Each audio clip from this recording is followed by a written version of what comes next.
Bonjour, j'espère que tout va bien chez toi. Sinon, je suis vraiment de tout cœur avec toi. Ce matin, j'aimerais te parler de la transition en douceur. La transition en douceur veut dire comment passer d'une étape dans la vie à une autre sans trop de pots cassés. Le texte d'aujourd'hui nous montre deux situations où nous devrions pratiquer la transition en douceur.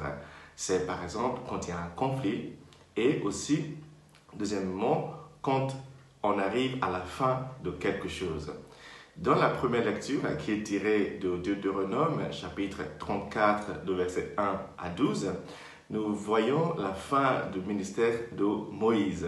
Ça fait un moment que nous lisons l'histoire de Moïse qui conduit le peuple de Dieu de l'esclavage en Égypte vers la terre promise. Aujourd'hui, ils sont juste très près de la terre promise. Ils sont en train d'entrer dans la terre promise. Sauf que en ce moment-là est arrivée la fin de la vie de Moïse. Moïse a vu la terre promise, mais il n'y est pas entré. Il est mort juste avant d'entrer dans la terre promise. Évidemment, quand toute belle chose a une fin, toute belle chose a une fin. Donc la belle carrière de Moïse, la belle vie de Moïse s'achève aujourd'hui. Et la Bible nous dit qu'il y avait un jeune homme qui s'appelait Josué qui va donc prendre la suite. Comment Moïse a réussi à pratiquer la transition en douceur?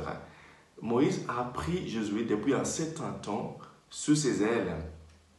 Il l'a formé, il l'a préparé, et il l'a envoyé déjà dans certaines missions. Rappelons-nous que c'est Josué qui était allé espionner la terre promise pour voir s'il pouvait la prendre.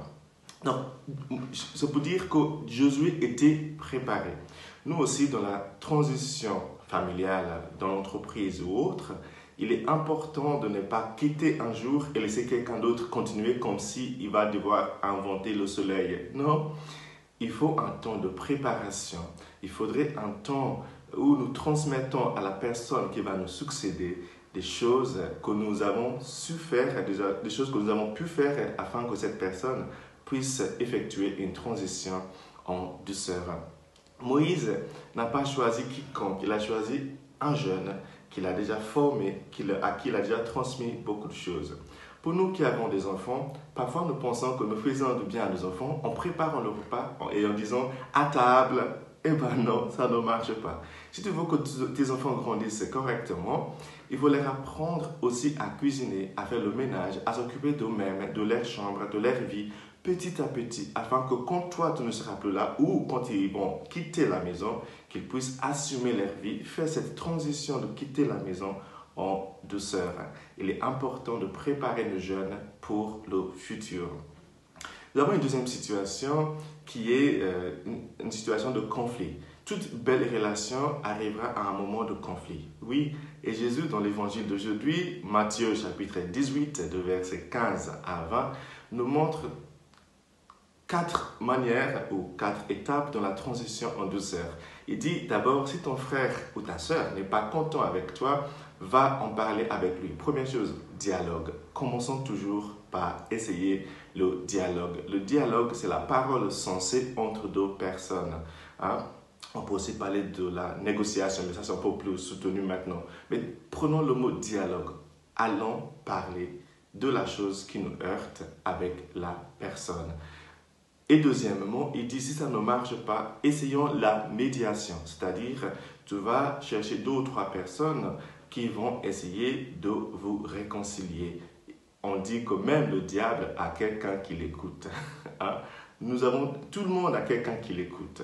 Donc, si ça ne marche pas entre vous deux, cherche quelqu'un d'autre qui pourrait éventuellement faire la médiation entre vous. Et si ça ne marche toujours pas, Jésus dit, va en parler avec l'Église. L'Église, symbole d'une institution qui peut faire la médiation entre 2 frères, mais aussi symbole d'un groupe qui pourrait aussi réconcilier 2 personnes qui sont en conflit afin qu'ils puissent continuer leur vie en douceur. Évidemment, malheureusement, parfois ça ne marche toujours pas. Et en ce moment-là, Jésus dit, la seule chose qui reste, c'est le litige. Ça, c'est la transition en douceur dans les moments de conflit. Commençons par le dialogue, essayons la médiation, essayons la négociation. Et pourquoi pas parfois même essayer l'arbitrage. Cherche quelqu'un qui connaît la loi, qui connaît la situation pour trancher entre vous deux. Si tout ça ne marche pas, seulement tu es censé t'éloigner de la personne parce qu'on dit qu'il faut traiter la personne comme un païen, c'est-à-dire quelqu'un de loin. S'éloigner de la personne pour se protéger et, si nécessaire, aller devant la justice. Ce matin, j'espère que tu aurais retenu quelque chose. Je te souhaite une très belle journée et que Dieu te permette de faire des transitions en douceur dans ta vie et que Dieu te bénisse. Le Père, le Fils et le Saint-Esprit. Amen.